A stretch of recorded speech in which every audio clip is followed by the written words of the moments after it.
નમસ્તે, જય માતાજી, જય શ્રી કૃષ્ણ। તે 13 વર્ષની ગર્ભવતી બાળકીનું ગર્ભાત કરતી વખતે મારું હૃદય નબળું પડી ગયું હતું। તેની સાથે કોઈકે અત્યાચાર કર્યો હતો। તેની ચીસોથી મારા શ્વાસ અટકવા લાગ્યા હતા। મેં તેને પૂછ્યું કે તારી સાથે આ અત્યાચાર કોણે કર્યો, પરંતુ તે કંઈ જ બોલી નહીં। તેના ઘરવાળાએ કહ્યું કે આ બાળકી જન્મથી પાગલ છે, આ કંઈ જાણતી નથી, બસ તમે તમારું કામ કરો। પરંતુ બહાર નીકળતી વખતે તે બાળકીએ ચૂપચાપ એક લિફાફો મારી બેગમાં મૂકી દીધો અને કહ્યું કે ઘરે જઈને જોજો। મેં ઘરે જઈને બેગમાંથી તે લિફાફો કાઢીને જોયો તો મારું કલેજું મોંમાં આવી ગયું। મારું આખું શરીર કાંપવા લાગ્યું, જાણે કોઈએ પગ નીચેથી જમીન ખેંચી લીધી હોય। મને કેટલાક પૈસા જોઈએ, વિનોદે માથું ઝુકાવીને ધીમા અવાજમાં કહ્યું। તો મેં ચોંકીને તેની તરફ જોવા લાગી। તેના અંદાજમાં ન માત્ર ખચકાટ હતો, પરંતુ એક અજીબ બેચેની પણ, જાણે તે કંઈક છુપાવવાની કોશિશ કરતો હોય। ગયા જ અઠવાડિયાની વાત છે જ્યારે તેણે મને 5,000 માગ્યા હતા અને મેં કેટલી મુશ્કેલીથી પોતાની જરૂરિયાતો પૂરી કર્યા વગર તેને તે પૈસા આપ્યા હતા। આ માત્ર હું જ જાણતી હતી કે મારા માટે આટલા પૈસા આપવા કેટલું મુશ્કેલ હતું, પરંતુ વિનોદની જરૂરિયાત આગળ પોતાની મજબૂરીને ચૂપ કરાવી દેવી એ મારી ફિતરત બની ગઈ હતી। હજુ તો મારી પગાર પણ નહોતી આવી અને જે થોડા ઘણા પૈસા મારી પાસે હતા તે પણ ઘરના ખર્ચ માટે બચાવીને રાખ્યા હતા। વિનોદના પૈસા માગવાથી મને બેચેની થવા લાગી હતી। એક તરફ મને તેની જરૂરિયાતનો વિચાર હતો, પરંતુ બીજી તરફ મારું પર્સ ખાલી હતું। તેને ના પાડવું મારા વશમાં નહોતું, પરંતુ હવે મારી પાસે આપવા માટે કંઈ જ નહોતું। બધું ઠીક તો છે ને? મેં પોતાને શંકા છુપાવતા પૂછ્યું। મારા અવાજમાં હંમેશની જેમ એક અજીબ જિજ્ઞાસા હતી, પરંતુ તેણે તરત જ પોતાની નજરો ચુરાવી લીધી। હા, બસ એમ જ માગી રહ્યો છું। તેનો આ અવાજ મારા હૃદયમાં વધુ ઘણા પ્રશ્નો છોડી ગયો। જો તારી પાસે નથી તો કોઈ વાંધો નહીં। તે અચાનક ઊભો થઈ ગયો, જાણે પોતાના શબ્દો પાછા લેવા માંગતો હોય। હું ક્યાંક બીજે પૂછી લઈશ, આ કહીને તેણે દરવાજા તરફ પગલાં વધારી દીધા। હું હૃદયમાં જ તેને રોકવા માંગતી હતી। તેને પૂછ્યું કે આખરે તે કઈ મુશ્કેલીમાં છે, પરંતુ મારી પાસે તેને રોકવાનું કોઈ સ્પષ્ટ કારણ નહોતું। મારા હોઠ શાંત રહ્યા, હૃદય પ્રશ્નોથી ભરેલું હતું અને તે ઝડપી પગલાંથી દરવાજામાંથી બહાર નીકળી ગયો। હું બસ તેની પીઠ જોતી રહી ગઈ। મારું નામ સિમરન છે। હું એક સરકારી હોસ્પિટલમાં કર્મચારી છું। દિવસભર દર્દીઓના અવાજો, દવાઓની દુર્ગંધ અને વોર્ડમાં આવતી જતી શ્વાસોની અનિયમિત લય મારા રૂટીનની ભાગ બની ગઈ હતી। સફેદ કપડામાં સજ્જ આંખો અને ક્યારેક શાંતિથી વહેતું કોઈ આંસુ, આ બધું મારા માટે હવે અજાણ્યું નહોતું। હોસ્પિટલનું વાતાવરણ માણસને જેટલું મજબૂત બનાવે છે, તેટલું જ અંદરથી ખોખલું પણ કરી દે છે। કદાચ હું પણ અંદરથી ખોખલી થતી જઈ રહી હતી। હું વોર્ડ નંબર 4માં ડ્યુટી આપતી હતી। એ તે જ જગ્યા હતી જ્યાં હાસ્ય અવારનવાર રાતની શાંતિમાં બદલાઈ જતું હતું। ત્યાં જ મારી મુલાકાત એવા ચહેરાઓ સાથે થતી હતી જેમની આંખોમાં જીવનની જ્યોત બુઝાતી દેખાતી હતી, અને કેટલાક ચહેરા પર એવા પ્રશ્નો હતા જેમના જવાબ કદાચ મૃત્યુ પાસે પણ નહોતા। હું તે બધામાં એક સામાન્ય સા પાત્ર હતી। ના વધુ ખાસ, ના ખૂબ સામાન્ય, પરંતુ મારા હૃદયની અંદર તે બધું એકઠું થઈ જતું હતું, જેને હું ક્યારેય કોઈને કહી શકી નહોતી। દર્દીઓ આવે, કેટલાક સાજા થઈને ચાલ્યા જાય અને કેટલાક ક્યારે પાછા નહોતા આવતા। મને તેમના ચહેરાના ભાવ યાદ રહેતા। ઘણીવાર હૃદય ઈચ્છતું કે કોઈની પાસે બેસીને તેનું દુઃખ સાંભળું, પરંતુ વખત ક્યાં હતો। ક્યારેક ડૉક્ટરનો અવાજ આવે, ક્યારેક દવા આપવાનો સમય થઈ જાય, તો ક્યારેક કોઈ દર્દીની હાલત બગડી જાય। આખો દિવસ એક દોડમાં પસાર થઈ જતો। હોસ્પિટલની નોકરી મુશ્કેલ જરૂર હતી, પરંતુ મારા માટે એ જ એક આધાર હતો। ઘરના હાલાત કંઈ એવા હતા કે નોકરી છોડવાનો વિચાર પણ નહોતી કરી શકતી। હું મારા ઘરનો એકમાત્ર આધાર હતી। એક વૃદ્ધ માં, 2 નાદાન બહેનો અને એક તે નાનકડું ઘર જ્યાં છતમાંથી ટપકતું પાણી પણ ઘણીવાર હૃદયની હાલતની તસવીર બની જતું। અમ્માની કમર દિવસોના દિવસો ઝૂકતી જઈ રહી હતી અને મારી નાની બહેનોની આંખોમાં એક અજાણી માસૂમિયત હતી જે મને દરરોજ કંઈક ને કંઈક કરવા મજબૂર કરતી હતી। જીવન દિવસોમાં નહીં, જવાબદારીઓમાં પસાર થતું હતું। જીવનમાં કંઈ પણ ખુશાલ નહોતું સિવાય વિનોદના। વિનોદ અમારા મહોલ્લામાં જ રહેતો એક સામાન્ય યુવાન હતો। ના તે ધનવાન હતો, ના તેમાં કોઈ ખાસ ક્ષમતા, પરંતુ તેની હાજરીમાં એક અજીબ શાંતિ હતી।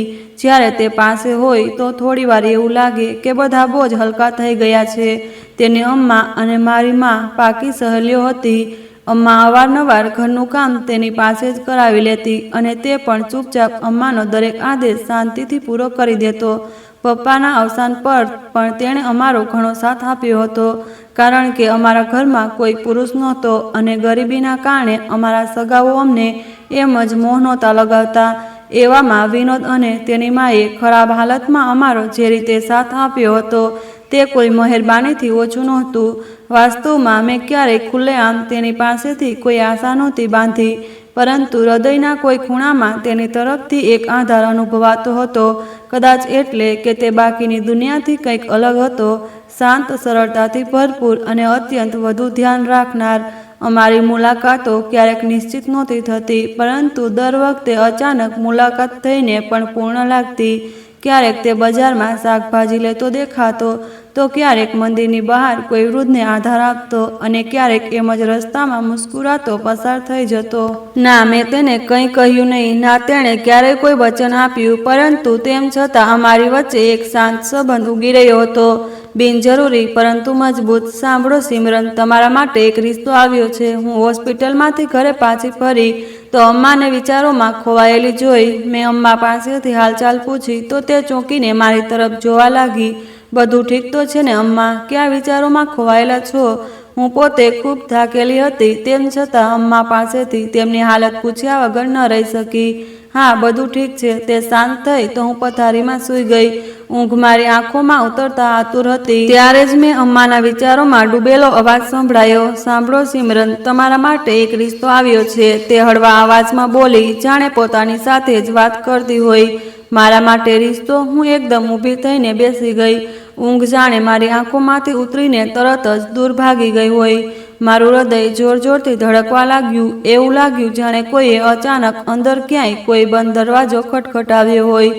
ગરીબ ઘરમાં ભલા કોણ રિશ્તો લાવે છે, તે પણ એક એવી છોકરી માટે જેના ખભા પર માં અને 2 બહેનોની જવાબદારીઓ હોય, જેની સવાર હોસ્પિટલના રાહદારીઓમાં પસાર થતી હોય અને સાંજ અમ્માના પગ દબાવવામાં. મેં હૃદયમાં જ વિચાર્યું કે જો આ વિનોદ સિવાય કોઈ બીજાનું નામ હોય તો આશ્ચર્યની વાત છે, કારણ કે મેં ક્યારેય કોઈ બીજાને આ નજરે જોયું જ નહોતું. ના કોઈ ઈચ્છા કરી હતી અને ના ક્યારેય એટલી તક મળી હતી. હૃદયમાં જો કોઈ તસવીર હતી તો બસ તે એક જ તસવીર હતી. કોનો રિશ્તો આવ્યો છે અમ્મા? મેં પોતાના પર કાબૂ રાખતા ધીમા અવાજમાં પૂછ્યું, પરંતુ મારી અંદર એક અજીબ બેચેની હતી, જાણે શબ્દોની પહેલા જવાબ જાણવાની જલ્દી હોય. તે પોતાની સંગીતા છે ને? તેમના મોંમાંથી સંગીતા આંટીનું નામ સાંભળીને મારા ચહેરાનો રંગ બદલાઈ ગયો. આશ્ચર્ય અને નિરાશા એકસાથે મારા ચહેરા પર ઉતરી આવ્યા. હૃદય જાણે કોઈ આશાની સીડીથી લપસી ગયું હોય. સંગીતા આંટી અમ્માની જૂની સહેલીઓમાંની એક હતી. તે જ સંગીતા જે અમ્માના સારા સમયની સાથી હતી. જ્યારે પાપા જીવતા હતા ત્યારની જિંદગીમાં દરરોજ જશ્ન સજતો રહેતો. દર બીજા દિવસે કોઈને કોઈ સહેલી આવતી, વાતો થતી, ભૂતકાળની વાર્તાઓ દોહરાવી અને હાસ્ય ગુંજતું રહેતું. પરંતુ પપ્પાના જતા પછી બધું બદલાઈ ગયું. તે હાસ્ય, તે રોનક, બધું સમયની ધૂળમાં દબાઈ ગયું. એક એક કરીને બધી સહેલીઓ દૂર થતી ગઈ, જાણે અમ્માના દુઃખ અને ભારે પરેશાની જોવાની કોઈમાં હિંમત ન રહી હોય. બસ વિનોદની માં સંતોષી આંટી જ રહી ગઈ હતી, જે હજુ પણ અમ્માની ખબર લેવા આવી જતી હતી.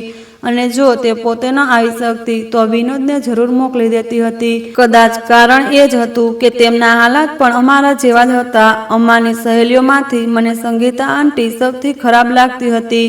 તેમની નજરોમાં હંમેશા એક તપાસ જેવું રહેતું. તે મને ઉપરથી નીચે સુધી એવું જોતી કે જાણે હું કોઈ સામાન છું. વાળની લંબાઈથી લઈને રંગત સુધી દરેક વસ્તુ પર તેમની રાય જરૂર હોતી. ક્યારેક કહેતી, તારો રંગ તો સાવળો જ પડતો જાય છે. ક્યારેક કહેતી, તારા વાળ તો ખૂબ પાતળા છે, લાંબા તો છે પરંતુ ઉંદરની પૂંછડી જેવા. આવા વાળોને તો સંભાળવા માટે સવાર સાંજ તેલ લગાવવું પડે છે.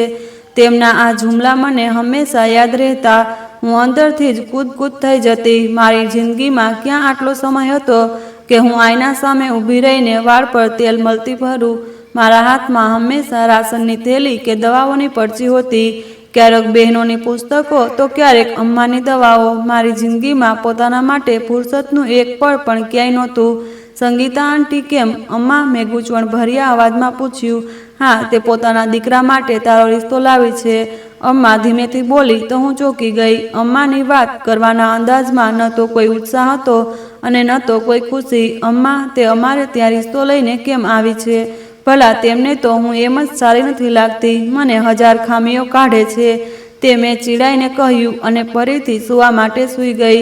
હા, કદાચ એટલે જ તારા પર આટલી નજર રાખતી હતી કે તને પોતાના દીકરા માટે વિચારી રાખી હતી. તું પણ વિચારી લે, સારું ખાસું કમાતો છે, તેને ગ્રેજ્યુએટ પણ કરી રાખ્યું છે, સુલઝેલો શરીફ છોકરો છે. અમ્માની વાત સાંભળીને હું ચોંકી ગઈ. ભલા લગ્ન માટે આ બધી વસ્તુઓની જરૂર તો થોડી જ હોય છે. જે હૃદયને સારું લાગે તેને અપનાવવું જોઈએ. હું હૃદયમાં જ આ વિચારી રહી હતી. અમ્મા, તમે ના પાડી દો. મને સંગીતા આંટીના દીકરા સાથે લગ્ન નથી કરવા. તે સંગીતા આંટી મને પોતે જ સારી નથી લાગતી. મેં ઇનકાર કરવાનો બીજો કયો બહાનો બનાવતી. લોજી, તેમની વાતો તો સાંભળી લો. અમ્મા ઠહાકો લગાવીને હસવા લાગી. તને લગ્ન સંગીતા સાથે કરવા છે કે તેના દીકરા સાથે? અમ્માની હાસ્ય સાંભળીને મારું હૃદય વધુ જલી ગયું. અમ્મા ન જાણે વિનોદ વિશે કેમ નથી વિચારતા. જુઓ અમ્મા, હું વિદા થઈને ચાલી જઈશ તો તમારા ઘરનો ખર્ચ કોણ ઉપાડશે? હું એકવાર ફરીથી ઊભી થઈને બેઠી તે પહેલાં કે અમ્મા આ રિશ્તાને લઈને ગંભીર થઈ જાય. મને અમ્માનું મન ક્યાંક બીજે લગાવવું હતું. મારી વાત સાંભળીને અમ્માનો ચહેરો બુજાઈ ગયો. એટલે કે તીર સાચા નિશાન પર લાગ્યું હતું. પછીની વાત પછીમાં જોઈશું. માત્ર તારી કમાણી ખાવા માટે હું તને આખી જિંદગી બેસાડીને તો નહીં રાખી શકું ને? અમ્મા ધીમેથી બોલી અને પોતાનો સામાન વીંટીને બહાર તરફ ચાલી ગઈ. અરે અમ્મા, મારી વાત તો સાંભળો. હું ઝડપથી અમ્માનો હાથ પકડીને તેમને બેસાડ્યા. જુઓ અમ્મા, હું લગ્ન જરૂર કરીશ, પરંતુ હજુ ક્યાં? મારી ઉંમર હજુ એટલી પણ નથી. આટલી જલ્દી શું છે લગ્ન કરવાની? મારા અવાજમાં જીદ પણ હતી અને દલીલ પણ. અને સંગીતા આંટીને તો તમે સારી રીતે જાણો જ છો. તેમની નજર મારા પર નહીં, મારી પગાર પર છે. તે ઈચ્છે છે કે હું તેમની વહુ બનવા માટે તેમની કમાણીનો એક સ્ત્રોત પણ બની જાઉં. જો મને સાસરે જઈને બીજાને પાડવાનું છે તો કેમ નહીં હું પોતાની માં અને બહેનોને જ સંભાળતી રહું. હું અમ્માને એક નવો રસ્તો બતાવવાની કોશિશ કરી રહી હતી. તે થોડીવાર માટે ચોંકી ગઈ. પછી આંખો સંકોચીને મને ધ્યાનથી જોવા લાગી. અને જો સંગીતા આંટીને તમારી સાથે સગપણ જોડવાની આટલી જ ઈચ્છા છે તો પછી તે નિશા વિશે કેમ નથી વિચારતી? તે મારાથી કેટલાક વર્ષ જ નાની છે. તમે તેમને કહી દો કે જો રિશ્તો જોઈએ તો નિશાને માંગી લો. મેં હૃદયથી વાત અમ્મા સાથે રાખી દીધી. મારો અંદાજ સખત નહોતો, બસ સત્ય પર બનેલો હતો. અમ્મા કેટલીક ક્ષણો માટે શાંત રહી. પછી હથેળી મોં પર રાખીને ઊંડા વિચારમાં ડૂબી ગઈ. હા, આ તો મેં વિચાર્યું જ નહીં. તેમના અવાજમાં નરમાઈ હતી, જાણે અંદરથી તે પણ થોડી નિશ્ચિત થઈ ગઈ હોય. અમ્મા, મારી વાત માની લો. નાની છોકરીઓને પહેલાં વિદા કરી દો. હજુ મારી કમાણીથી આ ઘર સારી રીતે ચાલી રહ્યું છે. જ્યાં સુધી મારા હાથમાં રોજગાર છે, હું ઈચ્છું છું કે બંને બહેનોના લગ્ન કરી દઉં. તે પછી પોતાની જિંદગી વિશે વિચારીશ. અને હા, જ્યારે લગ્ન કરીશ તો કોઈ એવા વ્યક્તિ સાથે કરીશ જે તમને સાથે રાખવા તૈયાર હોય, અથવા ઓછામાં ઓછું મને આ ઇજાજત તો આપી દે કે હું મારી કમાણી પોતાના ઘરવાળા પર ખર્ચ કરી શકું. હું સંગીતા આંટી જેવી સ્વાર્થી સ્ત્રીના દીકરા સાથે લગ્ન નથી કરવા ઈચ્છતી.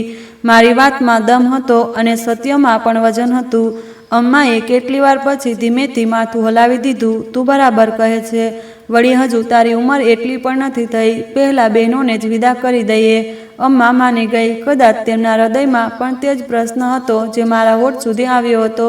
કદાચ તે પણ ડરતી હતી કે મારા જતા પછી આ ઘર કેવી રીતે ચાલશે.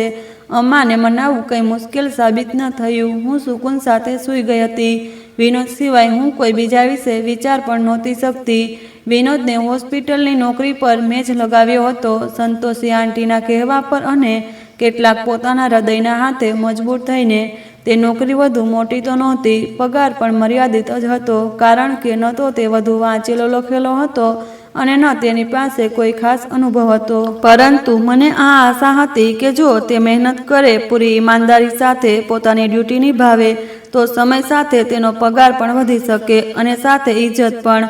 પરંતુ ધીમે ધીમે મને આ અનુભવ થવા લાગ્યો કે વિનોદ માત્ર નોકરી નિભાવવા માટે આવતો હતો, હૃદયથી કરવા માટે નહીં. તે મોટા ભાગનો સમય માત્ર ડ્યુટી પૂરી થવાની રાહ જ જોતો રહેતો. તેને કામમાં રુચિ જ નહોતી. આ વાત સ્પષ્ટ દેખાતી હતી. પરંતુ સંતોષી આંટી સુકૂનમાં હતી કે ચાલો ઘરનો કેટલો ખર્ચ તો ચાલી રહ્યો છે.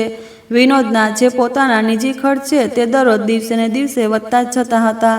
તે હવે આવે દિવસે મને આવીને પૈસા માગવા લાગ્યો હતો. શરૂઆતમાં હું કંઈ કહ્યા વગર જ તેને થોડા પૈસા આપતી રહી. આખરે તે મારા હૃદયની ખૂબ નજીક હતો. હું તેને ઇનકાર કેવી રીતે કરતી? મારા હૃદયમાં તેના માટે ખૂબ ઇજ્જત હતી, ખૂબ પ્રેમ હતો. વિનોદ મારા માટે કોઈ પૈસા કે વસ્તુથી વધુ હતો, પરંતુ મારી પોતાની જિંદગી પણ કંઈ ઓછી ગૂંચવણ ભરી નહોતી. મારા પગારનો એક ખૂબ મોટો ભાગ અમ્માના ઈલાજ, બહેનોની પડતી અને ઘરના ખર્ચમાં જ લાગી જતો હતો. મહિનો શરૂ થતાં પહેલાં જ જાણે ખર્ચા જઈને દરવાજે ઊભા રહી જતા. વિનોદ ક્યારેક કોઈ બહાને તો ક્યારેક કોઈ બહાના વગર મને આવીને પૈસા માગતો રહેતો. દર અઠવાડિયે અને ક્યારેક તો બીજા જ અઠવાડિયે ફરી આવી જતો. હું જો ક્યારેક આ પણ કહી દેતી કે મારી પાસે પૈસા નથી, તો તે શાંતિથી ઊભો થઈને ચાલ્યો જતો. બસ એટલું કહેતો કે હું ક્યાંક બીજે જોઈ લઈશ અને નીકળી જતો. પરંતુ પછી કેટલાક દિવસ પછી તે જ પ્રશ્ન લઈને તે ફરીથી પાછો આવતો. હું વિચારતી હતી કે તે સૌથી પહેલાં મારી પાસે કેમ આવે છે. મેં અનેક વાર પૂછ્યું પણ કે આખરે તેને આ પૈસાની જરૂર શું હતી, પરંતુ તે ક્યારેય સ્પષ્ટ જવાબ નહોતો આપતો. હવે મારા હૃદયમાં બેચેની જન્મવા લાગી હતી. તે વ્યક્તિ જેને મેં પોતાના સપનાઓમાં બાંધીને રાખ્યો હતો, જે મારા સપનાઓમાં મારા પતિ બનવાનો દરજ્જો ધરાવતો હતો, આખરે તે શું કરી રહ્યો હતો? આટલા પૈસા ક્યાં જઈ રહ્યા હતા? મને વિનોદની શાંતિ અને તેના વારંવાર પૈસા માગવાના સિલસિલા પરેશાન કરવા લાગ્યા હતા. તે વ્યક્તિ જેને હું પોતાનું બધું સમજતી હતી, હવે મને ગૂંચવવા લાગ્યો હતો. એક રાતે હોસ્પિટલમાં નાઇટ ડ્યુટી પર હું લાગેલી હતી. રાત ઊંડી થઈ ગઈ હતી. દરેક તરફ શાંતિ છવાયેલી હતી. માત્ર ઇમરજન્સી વોર્ડની રોશની ચલી રહી હતી કે અચાનક અવાજ તીવ્ર થવા લાગ્યો. એક ઓછી ઉંમરની બાળકીને લાવવામાં આવી, જે ખરાબ રીતે ચીસો પાડી રહી હતી. તેની હાલત જોઈને મારું હૃદય એકદમ ધડકી ગયું.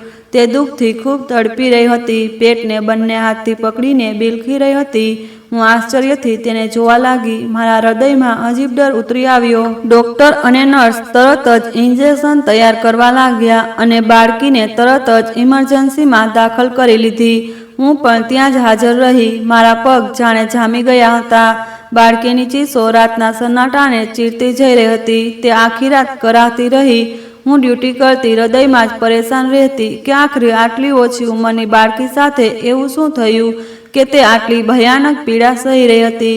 કેટલીક વાર પછી એક નર્સ મારી પાસેથી પસાર થઈ તો મેં હિંમત કરીને પ્રશ્ન કર્યો કે તેને શું થયું છે, આટલું દુઃખ કેમ છે? તેણે કહ્યું તે ગર્ભવતી છે, એ જ કારણથી તેને દુઃખ છે.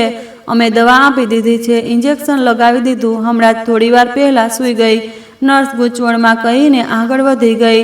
આ સાંભળીને મારા આખા શરીરમાં ધ્રુજારી દોડી ગઈ. મારા પગ લથડી ગયા. તે માત્ર 13 વર્ષની બાળકી હતી, એક માસૂમ જેની આંખોમાં હજુ દુનિયાના રંગો પણ પૂરા નહોતા ઉતર્યા. મારા મનમાં તરત જ પોતાની સૌથી નાની બહેનની તસવીર આવી.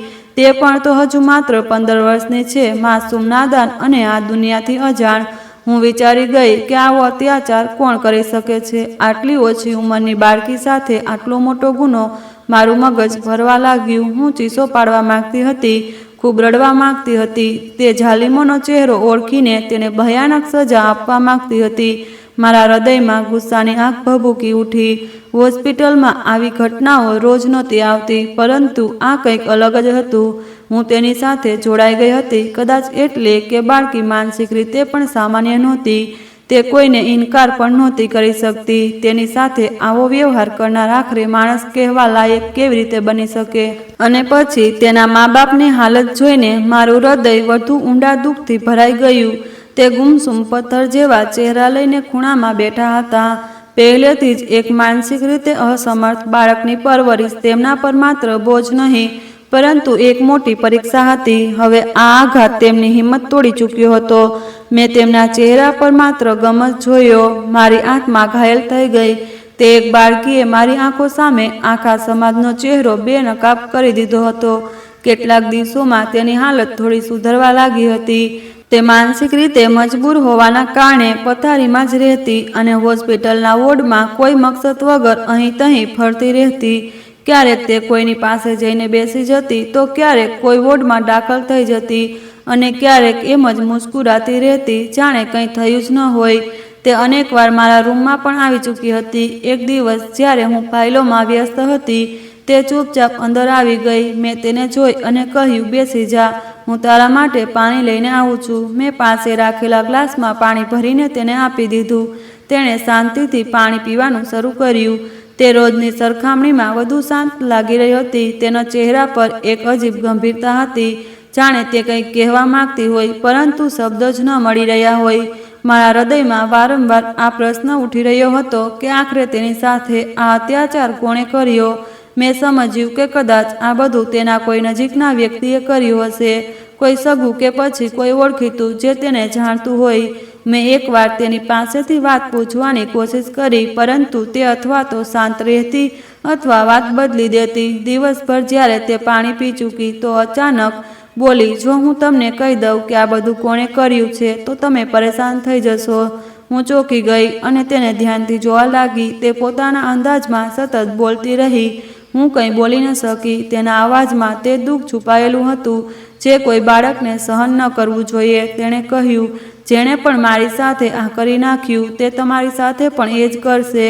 આ સાંભળીને મારા હૃદયમાં હલચલ થઈ. મેં તેને મજબૂત અવાજમાં જવાબ આપ્યો, જો તમે મને કહી દેશો તો હું શાંત નહીં બેસીશ. હું તેને છોડીશ નહીં. હું કમજોર નથી. તમારા જેવી બાળકીઓ પર અત્યાચાર કરનારાઓને હું તેમના અંજામ સુધી પહોંચાડવાનું જાણું છું. આ મારી જવાબદારી છે. મેં પૂરા વિશ્વાસથી કહ્યું. તે આશ્ચર્યથી મારી તરફ જોવા લાગી. તેની આંખોમાં વિશ્વાસ સ્પષ્ટ દેખાઈ રહ્યો હતો, જાણે યકીન કરવું તેના વશની બહાર થઈ ગયું હોય. શું તમે સાચે જ આવું કરશો? તેણે ધીમા અવાજમાં પૂછ્યું. મેં તરત માથું હલાવીને હા કહ્યું. હા, કેમ નહીં? તમે મને માત્ર સત્ય કહી દો, બાકીનું બધું મારા પર છોડી દો. તે શાંત થઈ ગઈ. તેણે નજરો ઝુકાવી લીધી અને મારી સામે રાખેલી ફાઇલ પર નજરો નાખી, જાણે તેમાંથી કંઈક વાંચવાની કોશિશ કરતી હોય. જો કે તેની આંખોમાં સન્નાટો હતો, જાણે અંદર કંઈક તૂટી ગયું હોય. મેં વિચાર્યું કે કદાચ તેને ખબર નથી કે તેની સાથે આ અત્યાચાર કરનાર કોણ હતો, અથવા કદાચ તેના મને આ ઘટનાને ભૂલી ગયું હોય. હું ફરીથી પોતાના કામ તરફ ધ્યાન આપવા લાગી અને લખવામાં વ્યસ્ત થઈ ગઈ. અચાનક તેના ઊભા થવાનો અવાજ આવ્યો. મેં માથું ઊંચું કરીને જોયું તો તે બારી તરફ જોઈને ઊભી હતી. તેનો ચહેરો એકદમ સફેદ થઈ ગયો, જાણે કોઈએ લોહી ખેંચી લીધું હોય. આંખો ડરથી ફાટી ગઈ હતી અને હાથ કાંપવા લાગ્યા હતા. મેં તરત પોતાની નજર બારી તરફ દોડાવી અને ચોંકી ગઈ. બહાર વિનોદ ઊભો હતો. તે કદાચ કોઈ કામમાં વ્યસ્ત હતો અથવા કોઈ દર્દી સાથે હતો, પરંતુ તેની હાજરીએ બાળકીને જાણે હલાવી નાખી હતી. તે પથ્થર બનીને તેને ઘૂરી રહી હતી, જાણે તેણે કોઈ શેતાનને જોઈ લીધો હોય. હું પણ તેની હાલત સમજવાની કોશિશ જ કરી રહી હતી કે તેને કંપાતા અવાજમાં બોલી, એ જ હતો જેણે મારી સાથે આ બધું કર્યું. હું આ સાંભળીને સ્તબ્ધ રહી ગઈ. મારા શ્વાસ અટકી ગયા. કોણ છે તે? હું આશ્ચર્યથી પૂછી બેઠી. મારો અવાજ જાણે ક્યાંક ખોવાઈ ગયો. હા, એ જ. મેં તેને તમારી સાથે પણ જોયો છે. શું તે તમારો ભાઈ છે? તે તમારી સાથે પણ એ જ કરી શકે છે જે તેણે મારી સાથે કર્યું. તો તમે તેનાથી બચીને રહેજો. આ કહીને તે શાંત થઈ ગઈ, પરંતુ તેના ચહેરા પર ભયની તીવ્રતા વધી ગઈ હતી, જાણે તેણે હમણાં જ કોઈ ઝેર પી લીધું હોય. મારા શરીરમાં સનસનાટી દોડી ગઈ. મારી જીભ ગૂંગી થઈ ગઈ. હું પળભર માટે પોતાની જગ્યાએ જામી ગઈ હતી. વિનોદ, એ જ વિનોદ જેને હું પોતાનું બધું સમજતી હતી, જેની સાથે મેં સપનાઓ વણી રાખ્યા હતા, જેના માટે મેં પોતાની જિંદગીના અનેક રસ્તા બદલી નાખ્યા હતા. ના, તમે જૂઠું બોલી રહ્યા છો. મારા મોંમાંથી અચાનક નીકળી ગયું. તે જાણતો પણ નથી. તે તમારી સાથે આવું કેમ કરશે? મારા અવાજમાં ગુસ્સો નહોતો, પરંતુ આઘાત હતો. તે મારા આ ઇનકાર પર શાંત થઈ ગઈ. બસ એક નજર મારી તરફ નાખી, એવી નજર જે હૃદય પર ઊંડા નિશાન છોડી જાય. તે ધીમેથી બોલી, તે મને પણ જાણે છે અને તમને પણ. હું દંગ રહી ગઈ. તે માનસિક રીતે કમજોર છોકરી કેવી રીતે પૂરા વિશ્વાસ સાથે આ વાત કરી રહી હતી. હવે મારું હૃદય ધડકવા લાગ્યું. મારા મગજમાં જાણે ધુમ્મસ છવાઈ ગયું હોય. મને વિશ્વાસ નહોતો આવી રહ્યો કે હું જે કંઈ સાંભળી રહી છું તે સત્ય હોઈ શકે છે. હું વિનોદ પર વિશ્વાસ કરતી હતી, તેના પર આંધળો વિશ્વાસ કર્યો હતો મેં, પરંતુ હવે હૃદયના ખૂણામાં પ્રશ્ન ઉઠવા લાગ્યો, શું સાચે તેને હું એટલું જાણું છું જેટલું અત્યાર સુધી સમજતી આવી હતી? શું આ એ જ વિનોદ હતો જે તે માનસિક બીમાર છોકરીનો ગુનેગાર હતો? હોસ્પિટલની ડ્યુટી પૂરી કર્યા પછી જેવી હું બહાર નીકળી, મને વિનોદ હોસ્પિટલની બેન્ચ પર બેઠેલો દેખાયો. તે માથું ઝુકાવીને પોતાની આંગળીઓને કોઈ મકસદ વગર વાળી રહ્યો હતો, જાણે કોઈ ઊંડા વિચારમાં ખોવાયેલો હોય. હું તેની પાસેથી પસાર થઈ, પરંતુ નજરો ફેરવી લીધી. ન તો તેને બોલાવ્યો, ન તે રોકાવાનું વિચાર્યું. મારા હૃદયમાં એક અજીબ હલચલ મચી હતી. આજે જે કંઈ મેં સાંભળ્યું હતું તે પછી વિનોદના ચહેરા પર નજર નાખવી પણ મારા માટે ખૂબ મુશ્કેલ હતી. મારા હૃદયમાં તેના માટે નફરત જન્મી ચૂકી હતી. એક એવી માસૂમ અને માનસિક રીતે કમજોર છોકરીના હોઠમાંથી નીકળેલી વાત કોઈ મજાક નહોતી. તેની આંખોનો ડર, તેના અવાજની બેચેની, તે બધું જ જૂઠું ન હોઈ શકે. અને જો તે સત્ય હતું તો પછી વિનોદ ગુનેગાર હતો. મેં પગલાં ઝડપી કરી દીધા. વિનોદને પૂરી રીતે અવગણીને આગળ વધી ગઈ. તે વ્યક્તિ જેના માટે મેં પોતાની જિંદગીના અનેક વર્ષો વિતાવ્યા, આજે મારા હૃદયમાંથી ઉતરી ચૂક્યો હતો. તેણે મારા વિશ્વાસ, મારી ઇજ્જત, મારા પ્રેમ બધું કચડી નાખ્યું હતું. સાંભળો સિમરન, પાછળથી વિનોદનો અવાજ આવ્યો, પરંતુ મેં પગલાં વધુ ઝડપી કરી દીધા. હું નહોતી ઈચ્છતી કે તેનો અવાજ ફરીથી મારા કાન સાથે અથડાય. હું નહોતી ઈચ્છતી કે તે મારા નામને પોતાની જીભથી બોલાવે. સિમરન, આ વખતે તેનો અવાજ વધુ તીવ્ર થયો, જાણે ખૂબ પરેશાન હોય. હું રોકાઈ ગઈ. ગુસ્સો અને દુઃખે મને પોતાની જગ્યાએ રોકાવા મજબૂર કરી દીધું. ધીમેથી પલટી. ચહેરો કઠોર હતો, અવાજમાં કડવાહટ. શું તકલીફ છે તને? તે મારા આ ઠંડા અંદાજ પર આશ્ચર્યથી જોતો રહી ગયો. કદાચ તે ક્યારેય મારા આવા અવાજોની યાદી નહોતો. તેણે ખચકાતા કહ્યું, હું તમને પૈસા નહીં માગીશ. જો એ જ સમસ્યા છે તો કદાચ તેને લાગ્યું કે મારા વર્તનનું કારણ માત્ર તે ઉધાર પૈસા હતા જે તે આવા દિવસે મને માગતો રહેતો. મેં વ્યંગ્યાત્મક મુસ્કાન દબાવી. હૃદયમાં ખાલીપણું અનુભવાયું. જે કંઈક પણ આપ્યું હતું મેં તે બધું તમે પોતાની પાસે રાખો. મને કંઈ પણ પાછું નથી જોઈતું. બલકે આજ પછી મનેથી હવે ક્યારેય કંઈ માગવાની કોશિશ ન કરતા. મારી સામે પણ ન આવતા. મેં એ જ કહ્યું જે મારા હૃદયમાં હતું. એક એક શબ્દ મારી અંદરથી તૂટફૂટ કરીને નીકળી રહ્યો હતો. વિનોદ હક્કોબક્કો રહી ગયો. તમે કેવી વાતો કરી રહ્યા છો? તે બેચેન થઈને બોલ્યો. આખરે શું થયું છે? તેના ચહેરા પર આશ્ચર્ય, બેચેની અને પ્રશ્ન બધું જ હતું. પરંતુ હું તે સિમરન નહોતી જે દરેક વાત પર તેના અવાજની નરમી શોધતી, દરેક સફાઈને સત્ય માનતી. મારી અંદરની મોહબ્બત તેના માટે મારી ચૂકી હતી. મારી શાંતિ તેના માટે જવાબ હતી. વિનોદ, જેને હું પોતાનું બધું સમજી બેઠી હતી, તે મારા માટે અજાણ્યાથી પણ ખરાબ થઈ ચૂક્યો હતો. હું વિનોદને આશ્ચર્યમાં છોડીને આગળ વધી ગઈ. સંગીતા આંટીએ નિશાના રિશ્તા માટે સ્પષ્ટ ઇનકાર કરી દીધો. તેમનું કહેવું હતું કે તેમનો દીકરો વિકાસ મને પસંદ કરે છે અને તે મારી સાથે જ લગ્ન કરશે. માના મોંમાંથી આ વાત સાંભળીને મારા આખા તન મનમાં આગ લાગી ગઈ. હું જલી બુજી ઘરમાં દાખલ થઈ તો અમ્માએ મને મશહૂર ખબર સંભળાવી. મારું હૃદય જલીને રાખ થઈ ચૂક્યું હતું. તમે વિચારી લો, આવા રિશ્તા વારંવાર નથી આવતા. અમ્માનો અંદાજ હંમેશની જેમ નિર્ણય સુનાવનારો હતો. તે આ રિશ્તો કોઈ પણ સ્થિતિમાં હાથમાંથી જવા દેવા નહોતી માગતી. અમ્મા, તમે જ વિચારી રહ્યા છો તે જ કરો. મને આ મામલે વધુ કંઈ કહેવું નથી. મને કોઈ તકલીફ નથી. હું જાણતી હતી કે મારો ઇનકાર કંઈ બદલશે નહીં. મારા જજ્બાત અને મારા અતીત, આ ઘરમાં કોઈની નજરમાં કોઈ કિંમત નહોતી. અને હવે વળી મને વિનોદ સાથે લગ્ન પણ નહોતા કરવા. તો જ્યારે તે નહીં તો પછી કોઈ પણ હોય, શું ફરક પડે છે? 2 દિવસ પછી જ વાત પાકી કરી દેવામાં આવી. સંગીતા આંટીએ વિકાસ માટે હા કરી દીધી અને અમ્માએ મારી મરજી જાણ્યા વગર બધું નક્કી કરી દીધું. મેં શાંતિને ઓઢી રાખી હતી. ન તો બોલવાનું મન હતું, ન ઇનકાર કરવાની હિંમત. સંગીતા આંટીએ કદાચ સ્વીકારી આ આશા નહોતી. તેની ખુશીનું કોઈ ઠેકાણું નહોતું. તે બીજા દિવસે ઢગલો સામાન લઈને અમારા ઘરે આવી પહોંચી. હું તો આજ અઠવાડિયે ધામધૂમથી સગાઈ કરીશ. પોતાની લાડકી વહુ પર બધા અરમાન કાઢીશ. તે વારંવાર મારો હાથ પકડી રહી હતી. સાદી સગાઈનું ફંક્શન પછી રાખવામાં આવી, જેમાં ન ખુશી હતી ન રોનક. મારા ચહેરા પર શાંતિ પથરાયેલી હતી. હું માત્ર વિનોદના ખોવાઈ જવાનું જ નહીં, તેની આત્માના મરી જવાનું પણ દુઃખ મનાવી રહી હતી. હૃદય તો ઈચ્છતું હતું કે તેની વિરુદ્ધ પોલીસમાં જઈને નિવેદન આપી દઉં. પરંતુ કદાચ ક્યાંક ને ક્યાંક કોઈ પ્રેમ બાકી હતો જે અત્યાર સુધી હું આ પગલું ન ઉઠાવી શકી. વિકાસ સાથે મારી સગાઈ થઈ ગઈ હતી, પરંતુ મારા મનમાં દરેક ક્ષણ વિનોદ જ હતો. લાખ વાર તેને પોતાના મનમાંથી કાઢવાની કોશિશ કરી, પરંતુ તેમ છતાં તે ક્યાંક ને ક્યાંકથી ચાલ્યો આવતો. રસમ ક્યારે શરૂ થઈ અને ક્યારે પૂરી થઈ મને કંઈ જ ખબર ન પડી. હું પોતાના હોશમાં જ ક્યાં હતી. હું પોતાના હાથોને જોઈ રહી હતી, જેમાં હળવી મહેંદી લાગેલી હતી. ન જાણે શું કંઈક તે હાથમાંથી ફસલી ગયું હતું. વિનોદની મોહબ્બત રેત જેવી જાણે ક્યારે મારી મુઠ્ઠીમાંથી નીકળી ગઈ. હૃદયની જગ્યાએ માત્ર એક દર્દ ધડકી રહ્યું હતું અને હોઠ ખૂબ શાંત હતા. અમારી આંખો પણ આંસુથી ભરેલી હતી. તમે અમને છોડી જશો અને ન જાણે કેટલી વાર મને તે ગળે લગાવી ચૂકી હતી, પરંતુ હું તો જાણે પથ્થર બની ગઈ હતી. બસ હવે તમે લગ્નની તૈયારી કરો. હું પોતાની વહુને વધુ દિવસો સુધી તમારી પાસે નહીં છોડી શકું. વિકાસની માં જતા જતા એ જ વાત દોહરાવી રહી હતી અને મારું હૃદય બેસતું ચાલ્યું ગયું. ઊંઘ મારી આંખોમાંથી કોસો દૂર હતી.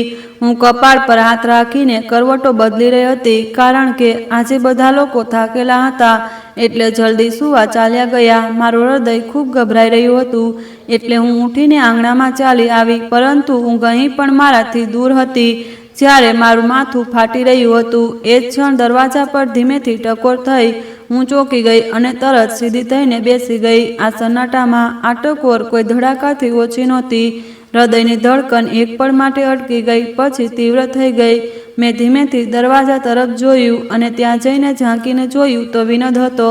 મારી આંખો ફાટી ગઈ. હૃદય જાણે ગળામાં આવી ગયું. તે દરવાજાથી બહાર ઊભો હતો અને વારંવાર આસપાસ જોઈ રહ્યો હતો. તેની સુરત જોતાં જ મારા આખા શરીરમાં ડરની એક લહેર દોડી ગઈ. મેં તરત દરવાજો બંધ કરવાની કોશિશ કરી, પરંતુ તેણે દરવાજા પર હાથ રાખ્યો અને જોર લગાવીને અંદર આવી ગયો. આ તમે શું કરી રહ્યા છો? હું તરત એકદમ પાછળ હટી. સિમરન, એકવાર મારી વાત તો સાંભળી લો. સગાઈ તો તમે કરી જ લીધી છે. મને તો કહો કે આખરે મારી ભૂલ શું છે? હું રોકાઈ. હૃદય ઈચ્છ્યું કે તરત ચીસ પાડીને બધાને જગાડી દઉં, પરંતુ જીભ જાણે બંધ થઈ ચૂકી હતી. હું દરવાજાથી કેટલીક દૂરી પર જઈને ઊભી થઈ ગઈ. મને માત્ર 5 મિનિટ આપો, બધું સ્પષ્ટ થઈ જશે. પ્લીઝ. મારા હાથ પર સેવાથી ભીંજાઈ ગયા હતા. હું જાણતી હતી જો મેં તેને તક આપી તો મારા બધા પ્રશ્નોના જવાબ મળી શકે, પરંતુ હું એ પણ નહોતી જાણતી કે સત્ય ક્યારેય આપણી આત્માને છલણી પણ કરી દે છે. જો તમે આજે મારી વાત ન સાંભળી તો કદાચ આખી જિંદગી પસ્તાવું પડે. હું પથ્થર બનીને ઊભી હતી. ન પગલાં આગળ વધી રહ્યા હતા, ન પાછળ હટી રહ્યા હતા. ડર, ગુસ્સો, લાચારી બધું એક સાથે છાતી પર આવી બેઠું હતું. કહો, શું કહેવું છે? પરંતુ મારો અંદાજ ખૂબ જ કઠોર હતો. એમ તો હું જબરદસ્તી કઠોર રહેવાની કોશિશ કરી રહી હતી. સિમરન, મારા પર વિશ્વાસ કરો. હું નિર્દોષ છું. મેં કંઈ નથી કર્યું. તે ગૂંચવણભર્યા અવાજમાં બોલ્યો. તો મેં ચોંકીને તેની તરફ જોવા લાગી. મેં તો અત્યાર સુધી તેને કંઈ જ નહોતું કહ્યું કે તેણે કોઈ ગુનો કર્યો છે, પરંતુ લાગી રહ્યું હતું કે જાણે તેનું પોતાનું હૃદય જ તેને કાપવા લાગ્યું હોય. તે પોતે જ પોતાના પશ્ચાતાપમાં આવી ચૂક્યો હતો. મેં ક્યારે કહ્યું કે તમે કંઈ કર્યું છે? મેં પોતાની બહુ ઊંચી કરીને ગુસ્સાથી કહ્યું. હું જાણું છું વિકાસે તમારા કાનમાં ન જાણે શું શું મારા વિશે વાર્તા સંભળાવી હશે, તેથી તમે તેના પર વિશ્વાસ કરીને આ સગાઈ માટે તૈયાર થઈ ગયા. તેણે તમને મારી વિરુદ્ધ કરી દીધી છે, તેણે કહ્યું તો હું ફરીથી આશ્ચર્યચકિત થઈ ગઈ. વિકાસે મારી સામે તમારી વિરુદ્ધ એક શબ્દ પણ નથી કહ્યો. મેં સ્પષ્ટ અવાજમાં જવાબ આપ્યો. તે પણ કેટલીક ક્ષણો માટે દંગ રહી ગયો. કદાચ તે મારા જવાબથી આશ્ચર્યચકિત હતો. તો પછી તમે મને આ રીતે નફરત કેમ કરવા લાગ્યા છો? મેં એવું શું કરી નાખ્યું? તે પરેશાન થઈને બોલ્યો. હવે મારા માટે શાંત રહેવું શક્ય નહોતું. હું તે પ્રશ્ન કરી જ રહી હતી જે મારી છાતીમાં ભભીકો રહ્યો હતો. તમે તે માનસિક બીમાર બાળકી સાથે શું કર્યું છે? મારા શબ્દો સાંભળીને તે થીજકી ગયો અને મને ખાલી નજરોથી જોવા લાગ્યો, જાણે સમય એક પળ માટે અટકી ગયો હોય. કઈ બાળકી? તે અંજલિ. તેના મોંમાંથી જેવી તે બાળકીનું નામ નીકળ્યું તો હું ગભરાઈ ગઈ. મને વિશ્વાસ થઈ ગયો કે તેને જાણે છે. જો તેનું તે નામ પણ લઈ રહ્યો છે તો તેણે કંઈક ને કંઈક તો જરૂર કર્યું. તમે તેને કેવી રીતે જાણો છો? મેં ચીસ પાડીને કહ્યું. તમને શરમ નથી આવી? તમે એક માનસિક મજબૂર બાળકી સાથે આવી હરકત કરી. મારો અવાજ તીવ્ર હતો. મારી અંદરનું તોફાન હોઠમાંથી ઝલકી રહ્યું હતું. વિનોદ હક્કોબક્કો ઊભો હતો, પરંતુ હવે તે શાંત નહોતો રહી શકતો. તમે જ છો તમે તેને બરબાદ કરી. એક માનસિક કમજોરવાળી બાળકી સાથે આ બધું કરતા તમને શરમ નથી આવી? મારો અવાજ ફાટી ગયો હતો. તેના ચહેરામાંથી રંગ જાણે ઉડી ગયો હોય. તેની આંખોમાં આટલો ડર હતો કે શબ્દો બેચેન થઈ ગયા.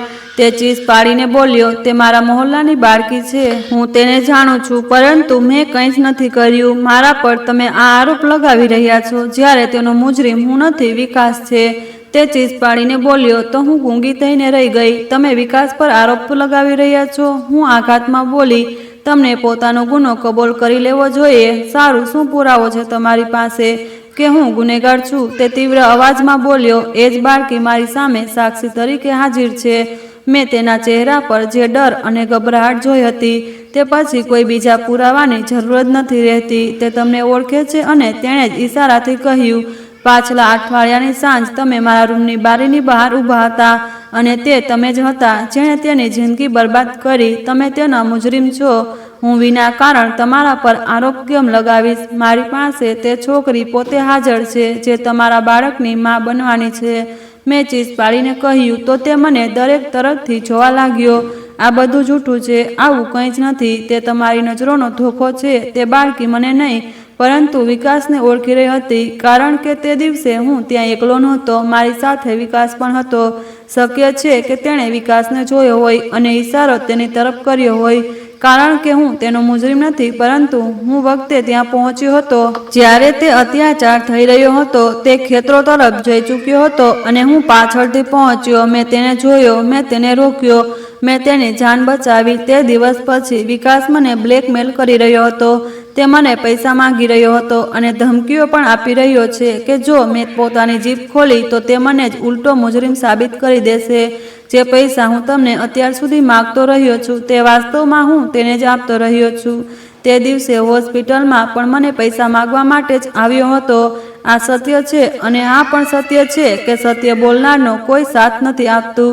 દુનિયા હંમેશા જૂઠાને સત્ય માને છે. તેથી તમે તેના માટે ચૂડીઓ પહેરી છે, તેના નામની મહેંદી લગાવીને બેસી ગયા છો. તેણે ન માત્ર મારા ચરિત્રને બરબાદ કરવાની કોશિશ કરી છે, પરંતુ મારી મોહબ્બત પણ મારાથી છીનવી લીધી છે. આ વખતે તેનો અવાજ પહેલા કરતાં ધીમો અને તૂટેલો હતો, જાણે વર્ષોની થકાવટે તેના અવાજને વધુ ભર કરી દીધો હોય.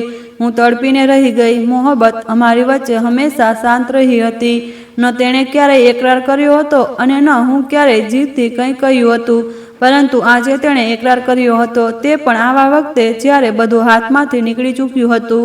હું ચૂપચાપ તેનો ચહેરો જોતી રહી. મારી આંખોમાં અનેક પ્રશ્નો હતા જેના જવાબ મને અત્યાર સુધી ક્યાંય નહોતા મળ્યા. તે બોલ્યો, એ સત્ય છે સિમરન. જ્યારે સત્ય તમારી સામે ઊભું હોય તો ખોટાના પાછળ ન જાઓ, વરના આખી જિંદગી પસ્તાશો.